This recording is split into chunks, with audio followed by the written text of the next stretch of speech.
À chacun de vous, je demande que vous ne puissiez pas céder à la campagne de corruption qui ont été déjà organisées dans les officines de Kinshasa pour essayer de démobiliser les cadres de lutte de la PARECO en leur faisant croire que l'espoir du combat est fini.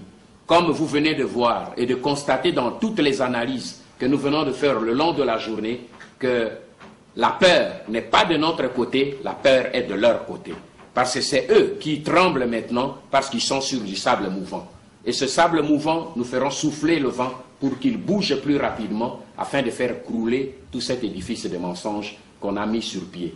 Je vous remercie et je vous souhaite bon courage et à nous retrouver très prochainement.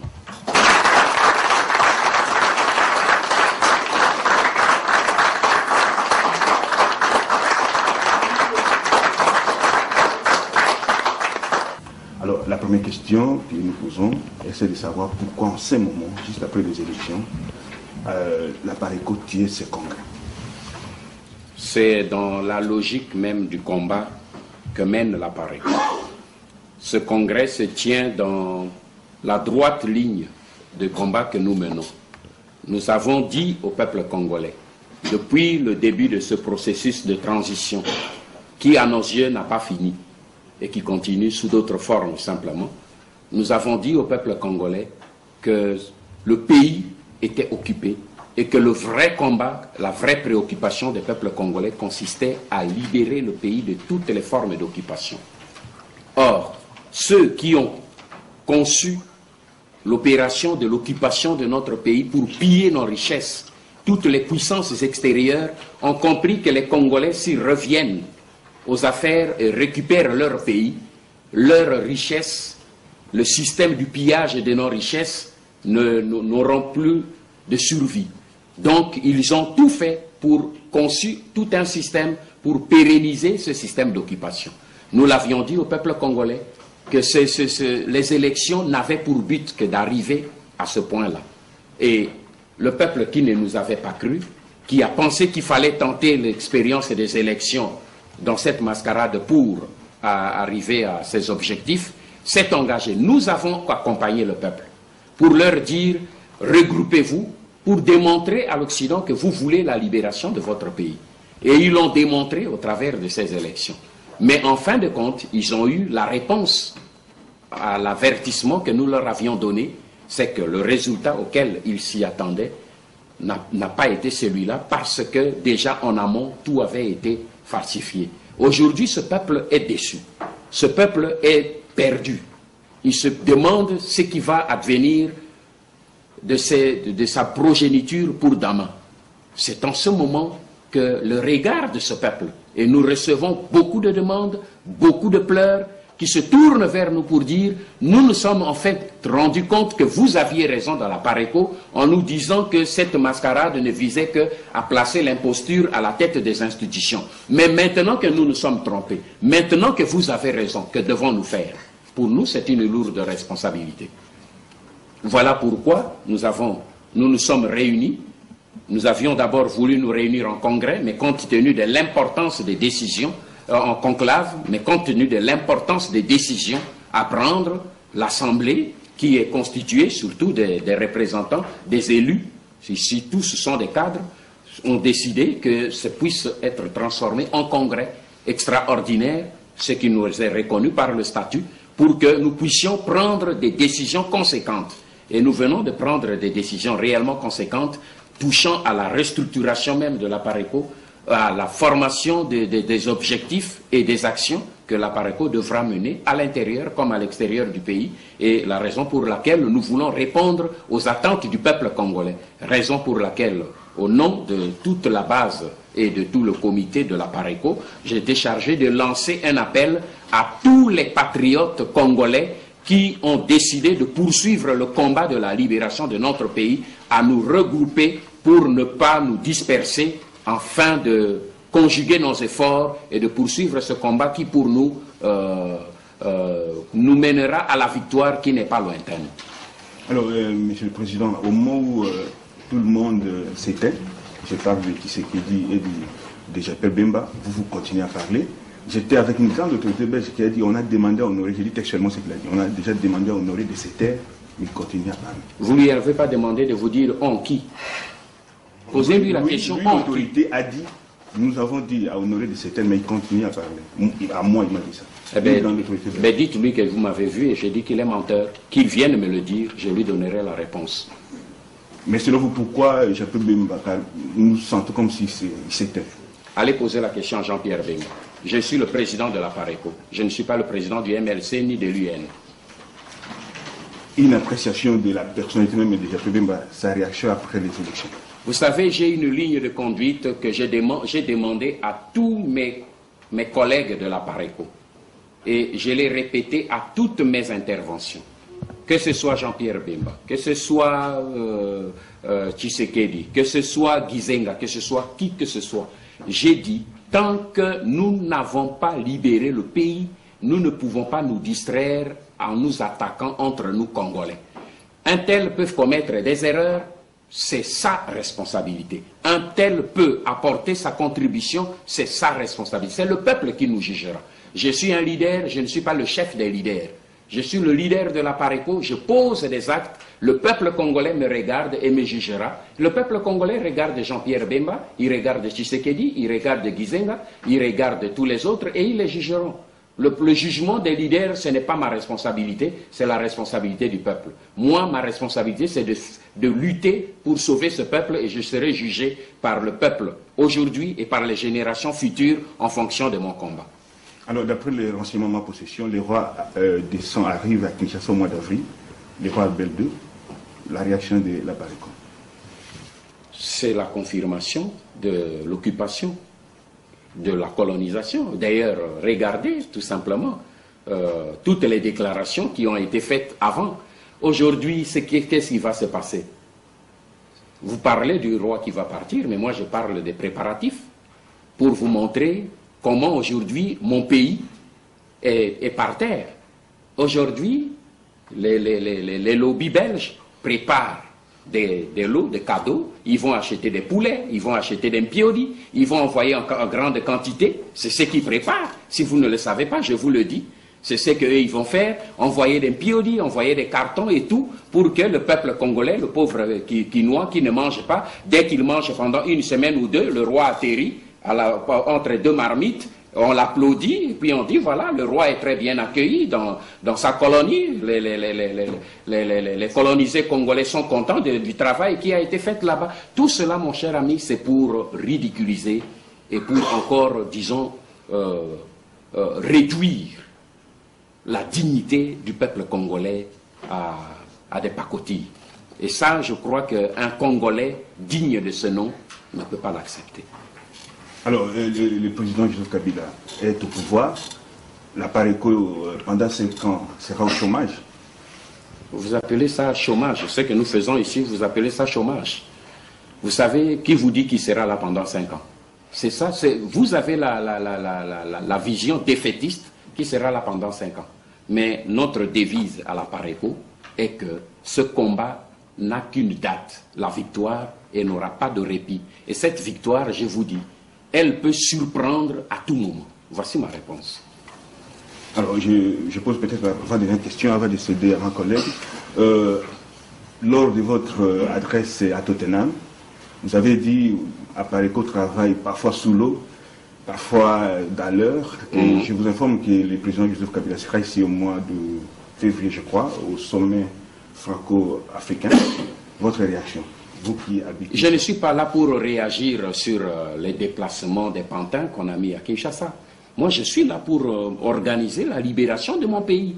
Je ne suis pas là pour courir derrière les pantins quand il va chez ses patrons à Washington ou bien à Paris ou bien à Londres. Ce n'est pas ça mon travail.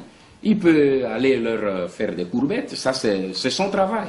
Mais moi, mon travail avec les patriotes au sein de la PARECO, c'est de travailler pour libérer ce pays. Et je vous donne la promesse que ce pays sera libéré.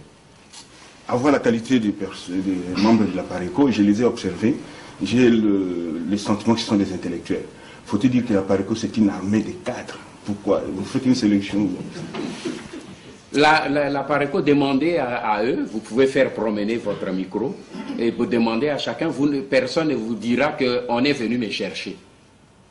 Vous devriez plutôt être fiers de constater qu'au moment où nous assistons dans notre pays à la déliquescence du niveau de l'intellectuel congolais, qu'on réduit aujourd'hui à la servilité uniquement à cause de l'argent, vous avez encore des jeunes, et vous remarquez que beaucoup sont des jeunes, qui sont encore debout, fiers, et dire nous mettons notre cerveau, notre cœur et notre énergie à la disposition de notre peuple pour le sauver. N'est-ce pas un motif de fierté, ça?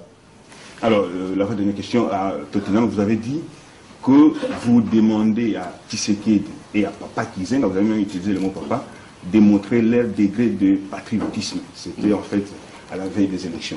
Aujourd'hui, quel est votre constat? Est-ce qu'ils ont montré le degré de patriotisme que vous avez souhaité? Demandez au peuple congolais de vous répondre à cette question. Je dis, je ne juge pas les leaders politiques congolais. Je ne suis pas l'arbitre pour donner des points positifs ou négatifs aux leaders politiques congolais. Tous nous sommes des leaders. Tous nous avons la conscience, tous nous avons un objectif et un seul arbitre, je dirais 2 arbitres, Dieu et le peuple congolais. Donc c'est à eux de les juger, pas à moi. Un dernier mot au peuple congolais. Le dernier mot au peuple congolais, c'est ce que je viens de dire dans mon adresse, c'est courage et persévérance. Courage et persévérance et ne pas perdre de l'espoir. Parce que, en dehors de tous les paramètres politiques, il y a un paramètre divin. C'est que nous menons ce combat, mais il y a un Dieu dans les cieux qui veille sur le combat que nous menons. Le monde entier, la communauté internationale peut me condamner. La communauté internationale peut décider, comme celui-là qui vous a dit, on a demandé à Honoré de se taire. D'abord, je vous dis qu'il a menti. Mais s'il vient me demander de me taire, je lui dirai au nom de qui et au nom de quoi. Parce que je me bats pour mon peuple. Si c'est pour manger leur beefsteak ici, je peux le quitter et aller me mettre dans une forêt africaine, ce sera encore plus terrible qu'ici. Donc je n'ai pas peur de pression ou de quoi que ce soit. Je ne suis pas un homme qui cède à la pression. Ils l'ont fait pour ceux qui sont à Kinshasa, mais ils peuvent se tromper quand il s'agit de moi. Je n'ai peur de rien, ni de la mort, ni des avantages, parce qu'on m'a déjà proposé beaucoup d'avantages. J'ai un seul objectif, ce peuple. Et dans la forêt ou dans la ville, en Afrique ou en Europe, mon combat n'aura pas d'arrêt. J'irai jusqu'au bout et avec l'aide de Dieu, je sais que la victoire est proche. Je vous le répète. Merci beaucoup. Merci, c'est moi qui vous remercie. Eh bien, Excellence, nous avons vu pratiquement depuis la soirée d'hier que certains hôtels parisiens ont été remplis par les délégués de la Pareco venant d'autres cieux, c'est-à-dire de l'Amérique ainsi de l'Europe. Nous voulons savoir quelle est la raison d'être de cette réunion auquel vous avez passé pratiquement toute une journée. Bien, c'est après la grande déception du peuple congolais au résultat final de ces élections que nous avons dénoncées dès le début comme étant une mascarade qui était prévue depuis belle lurette. Le peuple qui a été déçu tourne aujourd'hui les yeux vers nous. La Pareco aujourd'hui reste le seul parti d'opposition, mais j'ai dit pour nous plutôt le seul parti de résistance qui mène et qui continue à mener le combat pour la libération de ce pays. Et le peuple qui tourne les yeux aujourd'hui vers nous voudrait avoir une réponse que compte faire la Pareco.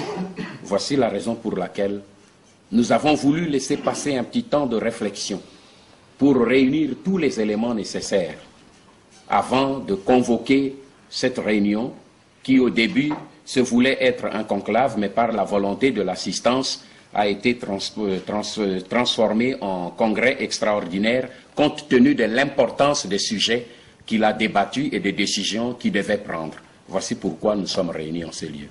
Mais Président, finalement, nous voulons savoir quel a été réellement le contenu de cette réunion, parce que pratiquement vous étiez enfermés, donc on se pose des questions.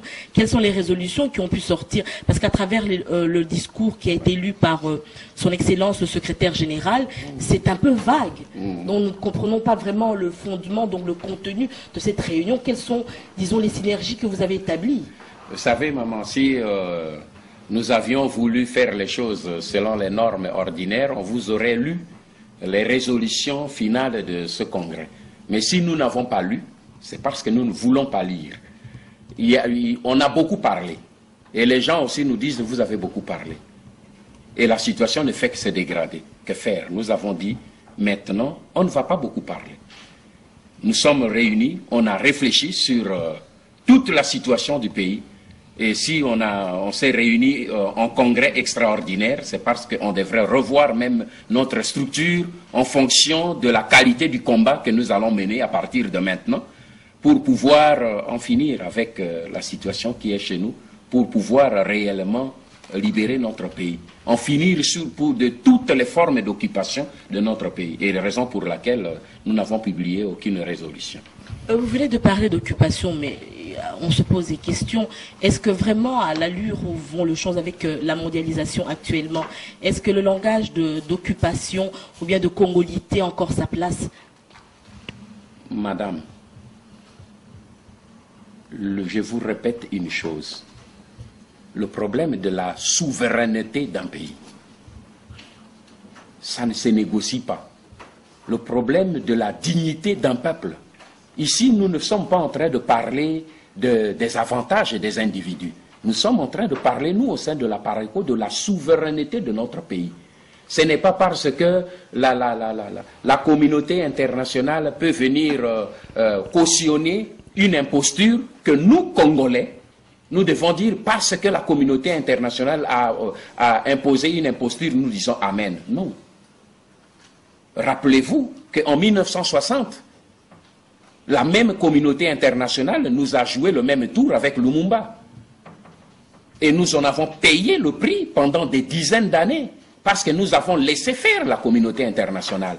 Devons-nous adopter la même attitude 45 ans après, au moment où nous disposons des mêmes expériences? Aujourd'hui, si vous allez dans le site de la PARECO, vous pouvez voir des monstruosités qu'aujourd'hui on reconnaît publiquement sur l'assassinat de Lumumba, mais personne ne les dérange. Ils sont à l'aise parce que c'est la communauté internationale. Mais c'est le peuple congolais qui en a payé le prix jusqu'à aujourd'hui. Est-ce que ce peuple congolais ne peut jamais tirer des leçons, nous, au niveau des cadres d'abord, pour dire que face à cette situation, si nous ne faisons rien, 10 ans, 30 ans, 50 ans, 60 ans après, nos enfants vont continuer à payer le prix et devons-nous nous taire tout simplement pour faire plaisir à la communauté internationale au moment où nous savons que cette décision, cette situation va sacrifier des générations et des générations. Regardez ce qui se passe maintenant. Kunda Batouare, on vous avait dit par la communauté internationale qu'il était repris de justice. Mais aujourd'hui, Kunda Batouare est à Kigali. Joseph Kabila envoie un général pour aller négocier avec lui à Kigali. Où est la communauté internationale dans tout ça? Est-ce que nous, Congolais, nous ne pouvons pas tirer les leçons de tout cela? Parce qu'il y a un Rwandais à Kinshasa, un Rwandais à Kigali, un Rwandais à Bukavu. Ils sont en train d'arranger le tout pour installer une occupation pour des millénaires. Et nous, les Congolais, nous allons simplement baisser les bras parce que les Européens ont inventé le terme de congolité. Moi, je ne sais pas ce que c'est que le congolité. Tout ce que je sais, c'est que le Congo doit être au Congolais. Un point, un trait. Appelez ça congolité ou tous les mots que vous voulez, ce n'est pas ça le problème. Parce qu'aujourd'hui, pour que moi j'aie la nationalité française, il faut que les Français me le donnent. Alors posez la question aux Rwandais qui sont chez nous, qui leur a donné la nationalité congolaise. Et poser ce problème, c'est ça qu'on appelle la xénophobie. Et si seulement ils pouvaient se contenter d'avoir des fausses nationalités, mais ils ont la fausse nationalité pour piller notre économie, pour annexer nos pays, une partie de notre pays, et nous devons nous taire pour respecter le sacro-saint nom de la communauté internationale. Je refuse ce silence et je n'ai ni peur de la mort, ni peur de quoi que ce soit. Je vous le dis sincèrement, je n'accepterai pas et je ne céderai sous aucune intimidation. Je sais qu'il y a des tentatives d'intimidation, qu'elles viennent de l'Europe ou d'ailleurs, je ne le céderai pas parce que je sais que Dieu et mon peuple me jugera demain.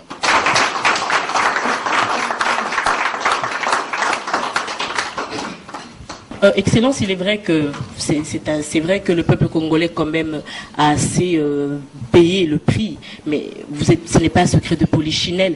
Vous savez qu'actuellement dans les pays tiers-mondistes ou bien en voie de développement, c'est pratiquement l'opinion internationale qui mène le zèle.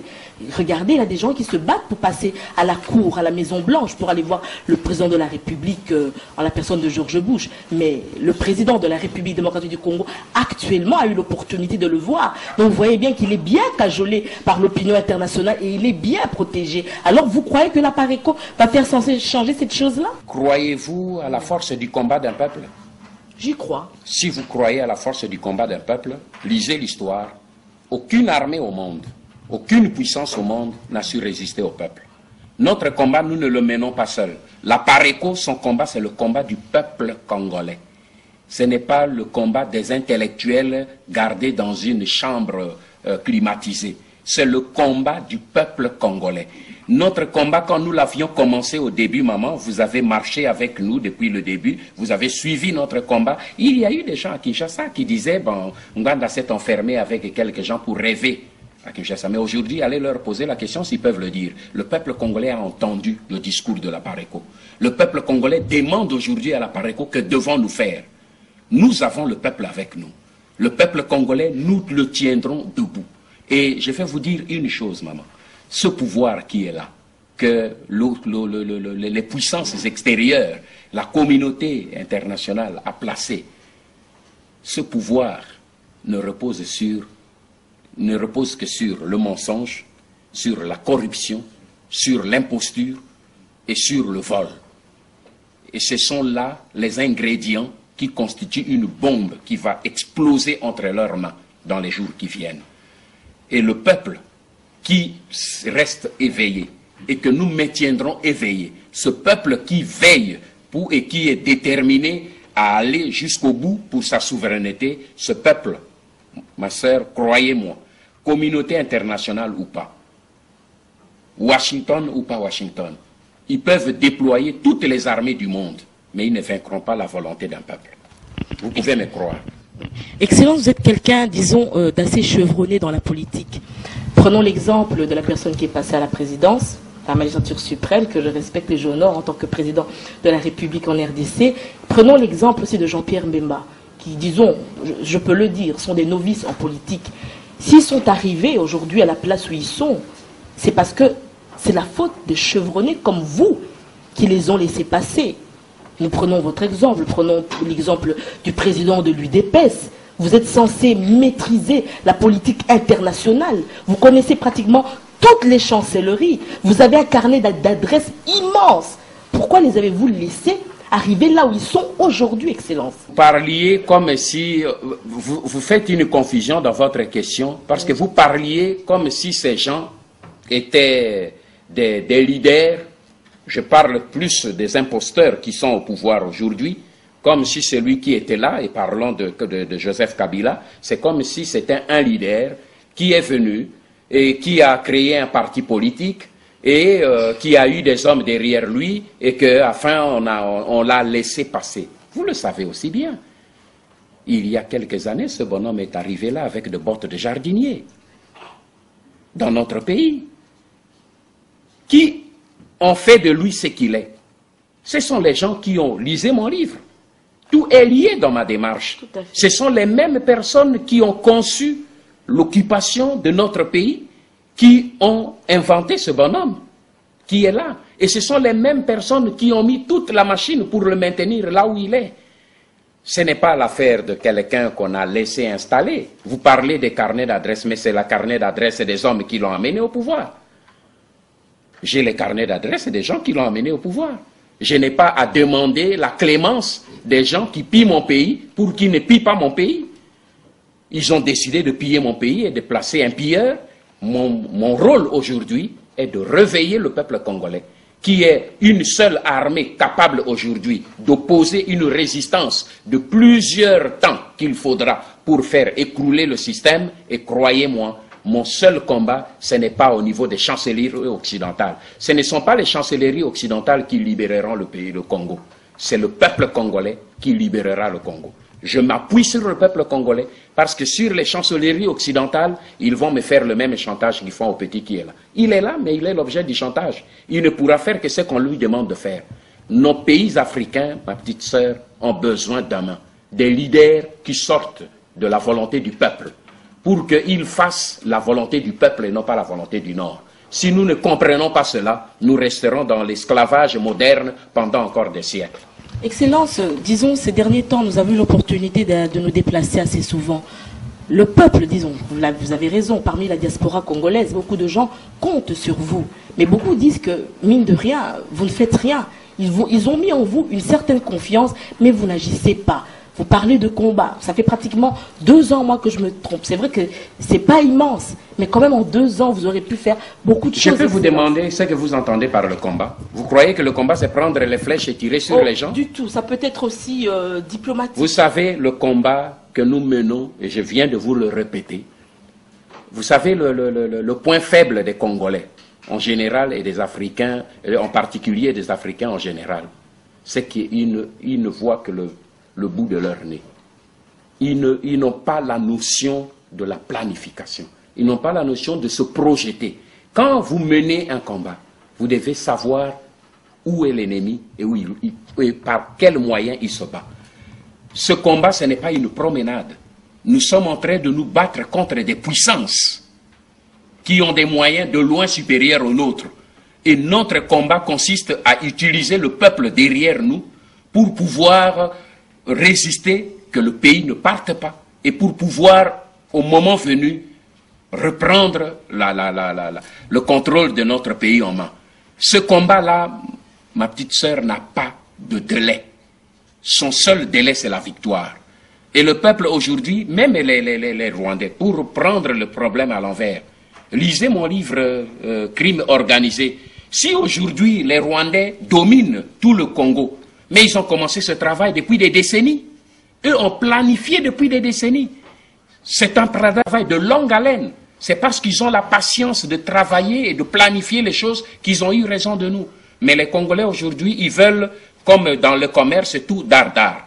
Il fait une chose le matin, le soir, il doit avoir le résultat. S'il ne voit pas le résultat, il est découragé. Ce n'est pas comme cela que nous devons travailler, parce que ce combat que nous menons, nous avons des puissances devant nous et nous devons planifier les méthodes pour pouvoir leur faire face. Excellence, ce serait une question, disons, un peu pertinente, mais il faut quand même que je la pose, parce qu'il y a plusieurs, disons, personnalités à Kinshasa qui ont pris l'habitude de vous vilipender, disant que vous aviez normalement un statut togolais qui vous a été retiré. Je voudrais savoir si cela est véridique ou bien c'est du n'importe quoi. Vous savez, ma petite sœur, moi je suis, comme on dit en lingala, un Congoya libata. Tu sais ce que c'est que libata? Tout à fait. C'est le canard. Le dos du canard, il y a de l'huile. Versez autant d'huile d'eau que vous voulez, ça passe. Mais c'est depuis combien d'années qu'on parle de tout ça? Ça fait tous les ans que ça revient, et ça reviendra.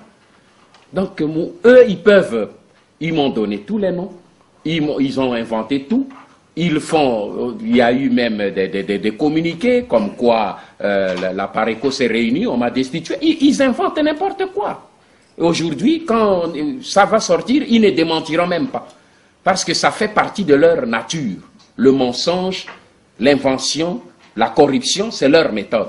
Alors ne me faites pas distraire avec ça. Je suis tranquille, je n'ai pas un statut togolais, je n'ai jamais eu un statut togolais, je suis congolais. Et je suis ici, je me bats pour mon pays et je rentrerai dans mon pays. Voilà tout. Excellence, il n'y a pas longtemps, vous avez parlé de votre retour au pays. On voudrait savoir si c'est encore je me bats, prévisible. Nous sommes toujours dans la droite ligne de ce combat, ma petite sœur. Rien n'a changé. La libération, le retour au pays, c'est dans la droite ligne. Vous savez, vous, qu'aujourd'hui, au moment où nous parlons, je suis le seul cadre congolais dont les biens sont confisqués par le gouvernement. Le seul. Cherchez le nom d'un autre, vous ne trouverez pas. Toutes mes résidences, toutes mes propriétés sont confisquées, jusqu'au moment où nous parlons. Mais cela ne m'arrêtera pas et n'arrêtera pas mon combat. Bon gré, mal gré, je débarquerai à Kinshasa. Cette date est connue là-haut, mais je débarquerai. Je voudrais terminer, mais je voudrais quand même savoir, le combat maintenant, parce que je vois que le combat de la PARECO a pris une nouvelle allure. Et à travers ce nouveau combat, est-ce que vous allez faire des alliances ou bien vous comptez mener le flambeau seul? J'ai lancé un appel à la clôture de ce travail à tous les patriotes congolais de l'opposition ou de la résistance qui rejettent toute la mascarade qui a été faite dans notre pays. J'ai dit que je lance cet appel solennel à nous rencontrer au-delà de nos divergences politiques pour que nous puissions avoir un échange de vues pour coordonner nos actions pour la lutte de la libération de notre pays. Parce que le problème de libération du pays, ma petite sœur, ce n'est pas le problème d'un homme ni d'un groupe d'hommes. C'est le problème de tous les patriotes congolais, qu'ils soient à l'extérieur comme à l'intérieur du pays, et Dieu merci, nous en avons beaucoup, qu'ils soient dans l'armée, qu'ils soient dans le campus universitaire, qu'ils soient fonctionnaires, qu'ils soient religieux, à partir du moment où il a le sang congolais dans sa veine et son cœur qui bat au rythme de sa patrie, il a le devoir et le droit de se rallier au combat de la PARECO pour la libération de son pays. Excellent, je ne peux terminer sans parler de l'un de nos compatriotes, parce qu'il faut quand même le reconnaître, Boukétchou, un musicien, il se retrouve actuellement dans un centre fermé en Belgique, et pourtant je crois qu'il a quand même mené une lutte assez forte à travers sa musique. Qu'est-ce que vous pensez de son incarcération actuellement? Mais je le disais encore tout à l'heure à mes collègues de la PARECO, que nous sommes sur un terrain qui est un terrain hostile. Nous sommes en Europe, mais nous devons savoir que c'est à partir de ce continent que des lobbies politico-financiers soutiennent tout le drame qui se passe dans notre pays. Et il est important que nous restions vigilants dans le cadre du combat que nous menons, parce que nous sommes cernés de partout, mais ce n'est pas cela qui doit nous faire peur et ce n'est pas cela qui doit nous faire abandonner la lutte. Nous devons être prêts au sacrifice suprême et moi, le premier, je vous dis, je suis prêt. Monsieur Ngwanda, le mot de la fin par rapport à tous les ennemis du Congo. Je leur dis ceci, que face à la volonté d'un peuple, et ici je paraphrase le président Mobutu qui lui à son tour avait paraphrasé un auteur, il avait dit, face à l'ouragan de l'histoire, un fruit, qui soit mûr ou pas mûr, il tombera. Qu'il se le prenne pour dit, parce que ça arrivera. Merci, Excellence.